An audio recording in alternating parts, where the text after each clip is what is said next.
皆様こんにちは。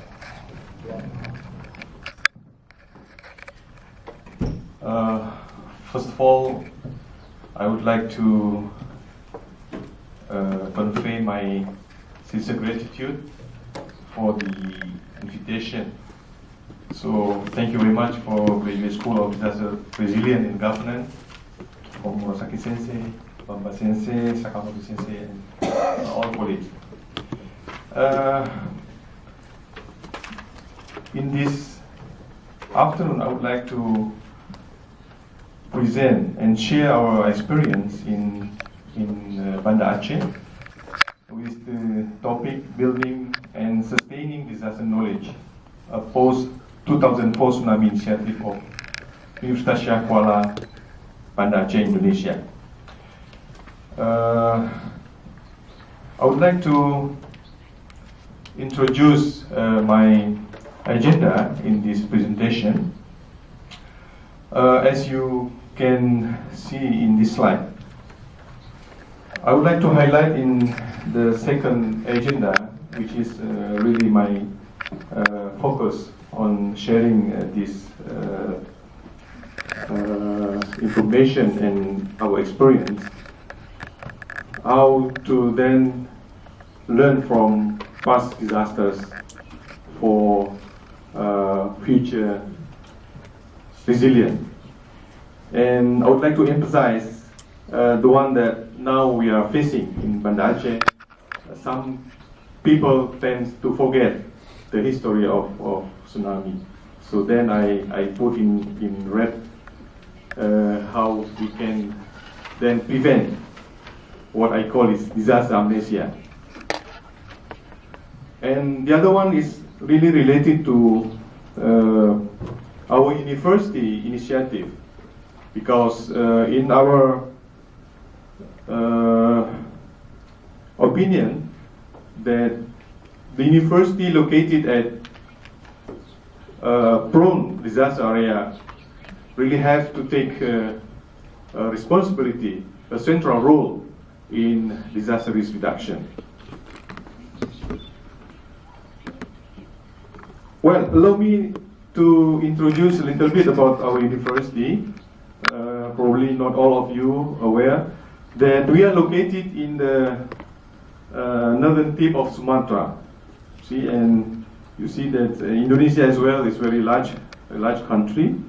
So the university badly affected by the tsunami 2004 as well. So as you can see, that's our main office of the university. And one more thing, I think I really would like to convey, and on behalf of the university, to convey the gratitude of our rector, our university staff, and so on, because after the 2004, we received very large support from Japan, especially from Kobe University, and as well from Hyogo Prefecture government. And as you may see, we have one building donated by Hyogo Prefecture government, and now we use that building for graduate program in disaster science. So again, thank you very much. Well, before the 2004 tsunami, actually, it was not so good, the situation at the time for our region, because we had a long internal conflict between the local people and also the central government. But now, after the 2004, we come into peace. Then now we can work again and would like to continue any effort in building the region. Even the region is very prone to disaster, but at that time, no attention really paid on disaster management. So due to that, of course, Aceh lack of human resources in disaster-related field, and as you may know that unfortunately, the region was really unprepared, for the last tsunami.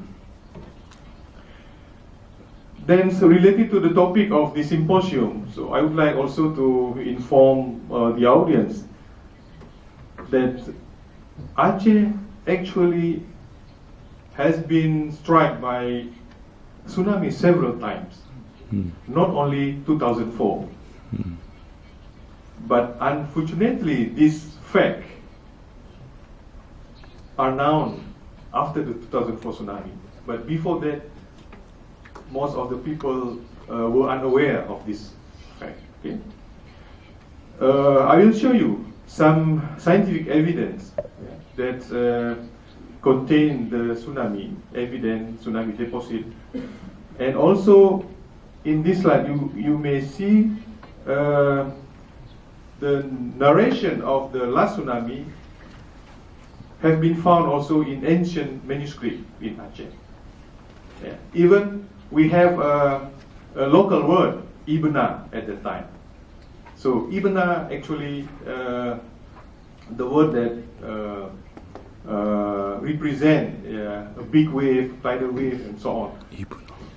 So we already found this kind of information deep inside the old manuscript or ancient document.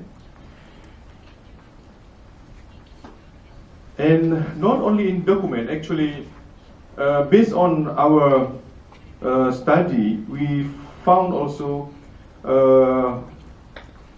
many evidence on ancient tsunamis. So if you see this, actually that's the region or the part of Banda Aceh and Aceh Besar.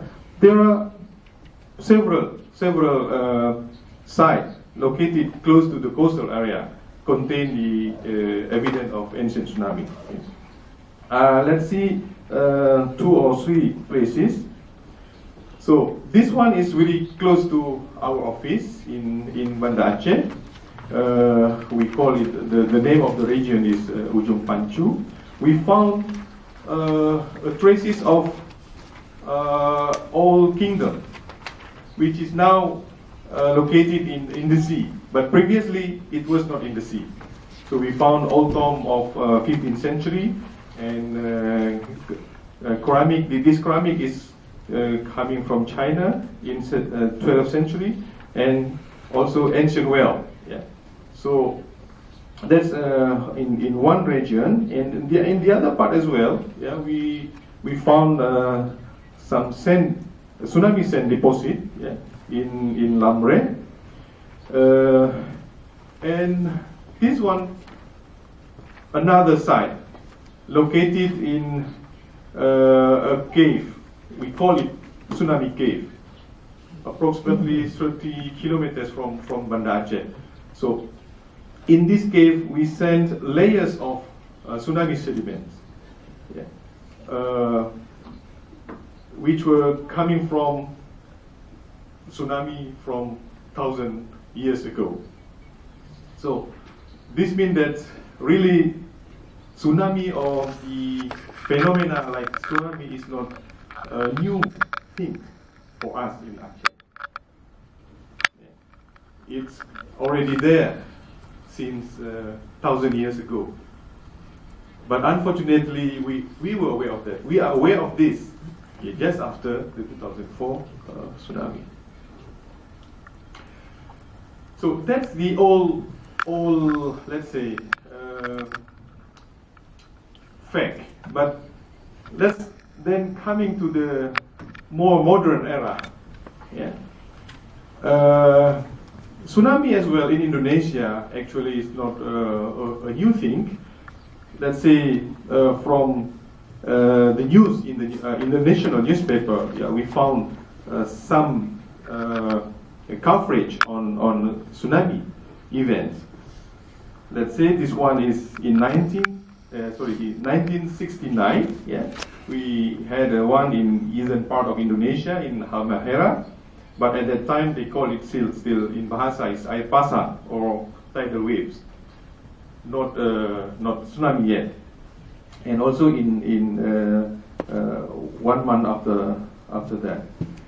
And the next one is in 79. Yeah, in 79, also in the eastern part, we already found that the tsunami was introduced in this national newspaper. So they already call it Tsunami. Yeah, and the one that very close to 2004 actually in 1997 in Flores. Yeah. So if we see 1997 to 2004, the distance was only 7 years. But really at that time, most of the people in Aceh were not aware of tsunami. And it's really unfortunate because tsunami has been nationally covered by the national newspaper in 1997, but unfortunately were not transmitted to the most people in other part of Indonesia. So then we come to 2004 Indian Ocean tsunami. You see the number is really quite large, especially the people that missed and or killed more than 200,000 people.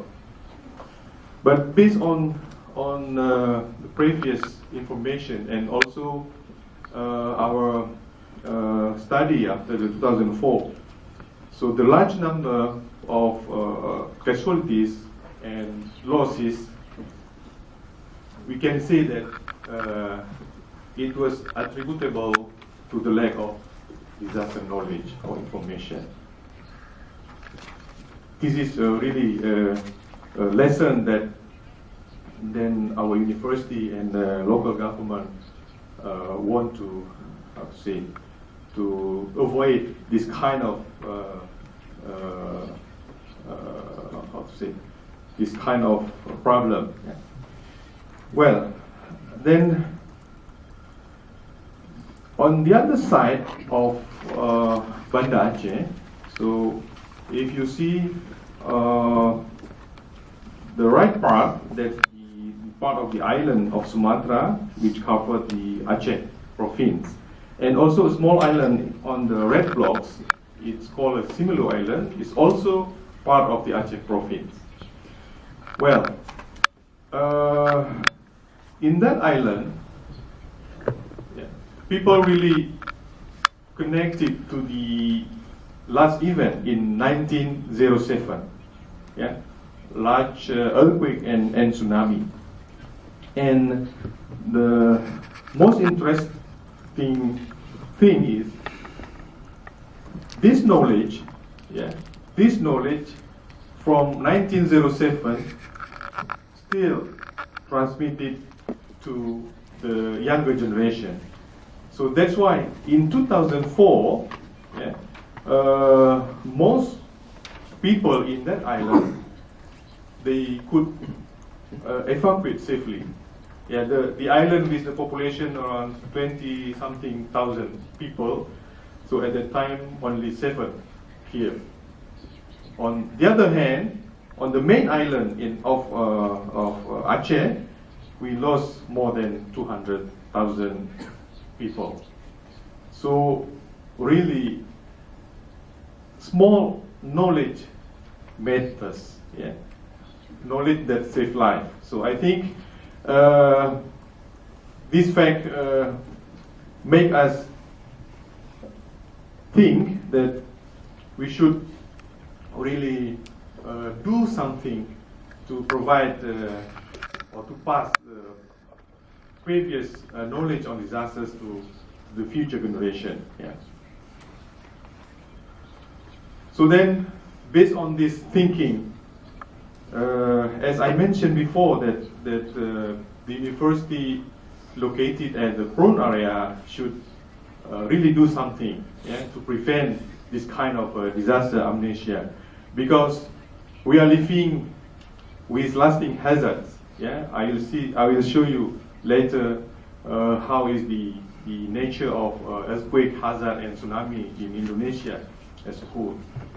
And one more important thing, that all these hazards or big disasters has the possibility for the reoccurrence. Yeah. We believe that based on the scientific evidence, it will be reoccur. Just about the timing, when. Yeah. Well, so this is the hazards map of earthquake in Indonesia. So I think the only safe place from earthquake is only in Kalimantan. Yeah. But it is not possible to ask the people just to move there. You see, all the region, yeah, from Sumatra to Irian or Papua, very prone to earthquake. So, and until when, I think it's very lasting, yeah, hazard. And also the tsunami as well. So, without any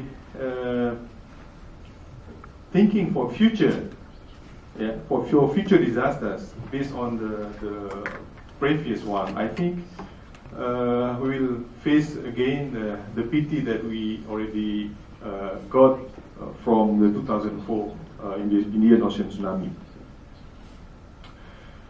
Well, let me also inform you, I share with you the recent situation, yeah, post 2004 tsunami in Banda Aceh. Some information here based on our study. During 10 years after the tsunami, we conducted a kind of recovery assessment and research to see how the effect of the 2004 tsunami then affect the decision of the people regarding the living in the environment. So we found that the first one, now the people just move and live to the affected place. Yeah, as you see, return migration to coastal areas. So the demographic changes in this slide, yeah, you can see from time to time after the 2004 increasing, yeah, increasing. And we found that it's very few people considered about the tsunami risk in that area. This data we captured from the two most risky areas in Banda Aceh. There's a very high tsunami risk. Yeah.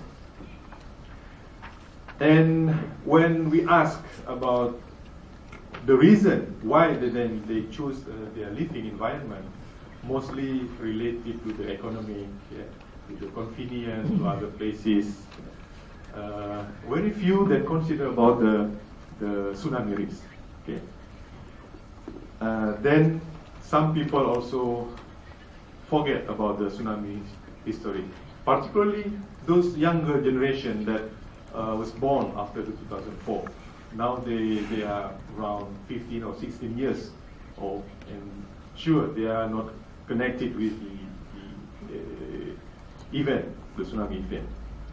And the other thing is, since now the tsunami risk area are occupied by most, condensely occupied by most people, so we have to think about really serious about the risk, because it seems very difficult to ask the people to live outside the red zone, but they're still coming back to stay there. We have to think about how then, if tsunami occur again, then we can save the life of the people. Yeah. And until now, yeah, if we try to evaluate actually the evacuation mechanism, because on that area is really flat, the people still they don't have enough capacity or ability to try to evacuate safely. I will show you later. So this is also some changes before and after the tsunami about land uses. Just after 10 years, mostly similar, yeah? Before 2004 and after 2004. It seems now, yeah, the high-risk tsunami area just considered as the like a normal surrounding by the people, because now most built up building and everything was there. Okay. Well, this is related to the one that I mentioned before about the evacuation mechanism. Yeah. At that time, in April 2011, we had a twin earthquake, really shock earthquake. And this is really the test for the people, the real test for the people, how then we can move or we evacuate safely. So most of the people very panic, and also they evacuate without considering a proper way in evacuation. For example, they just bring the vehicles, yeah, motorcycle and so on. Then we had a really bad traffic jam in the region. And one more thing I would like to note, that in this area it is really flat, and we have 4 or 5 evacuation buildings. But most of the people, yeah, didn't go to the evacuation building. So they ran away to the road, and then very bad traffic jam occurred. So this also really shocking for us, because the evacuation building, the purpose of evacuation building is really to facilitate the people for going to the high ground, because at that place is really flat. But very few people went to that building. Okay. Well, so with that previous information, and really the university, the leadership of the university then come to a conclusion that we have to build capacity, not only for the university but also to the region. Yeah? So in this case, we still find that the mindset on seeing disaster still have a big problem in our society. So we have 2 mindsets actually. The first one is fatalism or fatalistic mindset, and the second is reduction. The fatalistic seeing disaster as a given. So there is no room for us, for human being to try to do something to face the disaster. So, and the risk reduction, you may know that we have to go that way, because we believe that there are many rooms for us to build our resilience, even we live in the disaster-prone area. Well, this fatalistic mindset, yeah, most of us, our people, particularly the old generation, they still have that kind of view, that they believe that after big disaster they will know other more disaster, or if then the God provide us disaster, then we could do nothing. So the fatalistic bring us to really passive mode of seeing the disaster. Okay. Yeah, this is only to emphasize that actually in risk reduction mindset, we can see clearly, very clearly, we have a very large room for us as human beings to do something. For example, this is the interaction between hazard, vulnerability, and capacity that's resulting in risk, disaster risk. For hazard, it really clear that it is a natural or sometimes man-made event. And the other one is the human response. So with the knowledge, we can identify, we can understand, and we can mitigate the hazard that we may face. And also for human response science, we have something that related to the knowledge to understand the people behavior, why they live here, why they live there, and then we can provide a solution that can put us in the low risk, low disaster risk. But all of this really need the knowledge capacity, and that's why then our university, since we are located at the disaster prone area, focus on building the capacity on this kind of mindset. And the other thing is, I have to tell you the truth as well. During the recovery of the 2004 tsunami, we received really great and a lot of support from the international community. And there were also many interventions given at that time to provide the capacity or to capacity building program and so on. But we realize now that actually at that time, mostly the intervention or anything that related to disaster risk reduction only touch at the knowledge level. So we understand that we are living in the area prone to disaster. We know we are the area was a bit harmful, but it is not directly linked to the action or related to the way of life of the people. So then still there are a lot of homework to do, try to leverage the level of knowledge from the understanding or from the knowing to be at doing and then being or at the way of life. And in this case, in our view, that we need really a massive disaster education program.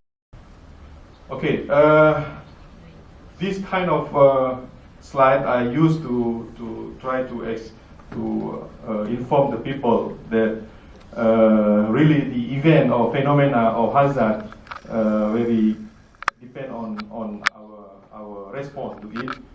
But if due to any reason, for example, we don't know, so we can say that we don't know about or we don't have any knowledge about the hazard, then if that phenomena occurred, can affect our life and become a disaster. But on the other side also, there is the one thing that we have to avoid about the negligence. I will show you. So this very, very simple, we try to identify about our response. Let's say the left side is the nature and the right side is the human response. Okay, in first stage probably, if we don't have any knowledge, in this case I put it absent of knowledge.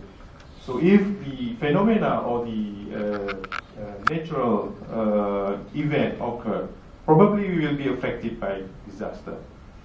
And after this, we have two options. We learn from that previous disaster, or we just forget it. Okay. So if we learn from disaster, and we have two options as well. We take the lesson and then put into action, into policy and so on.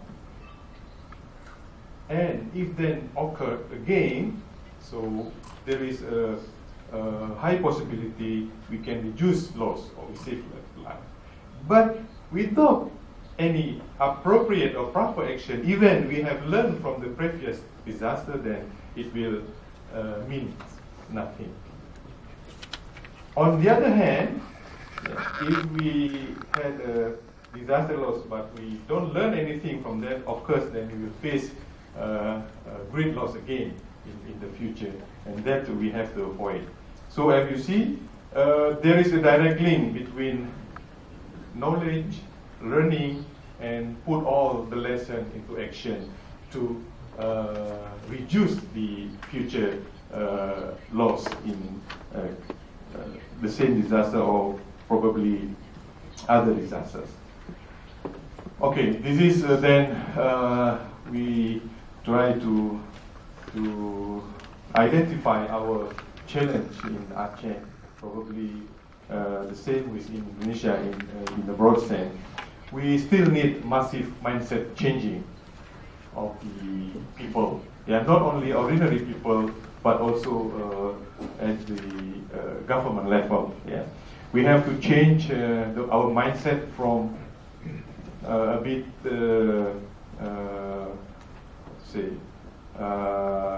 I forgot the word, fatalistic to disaster risk reduction.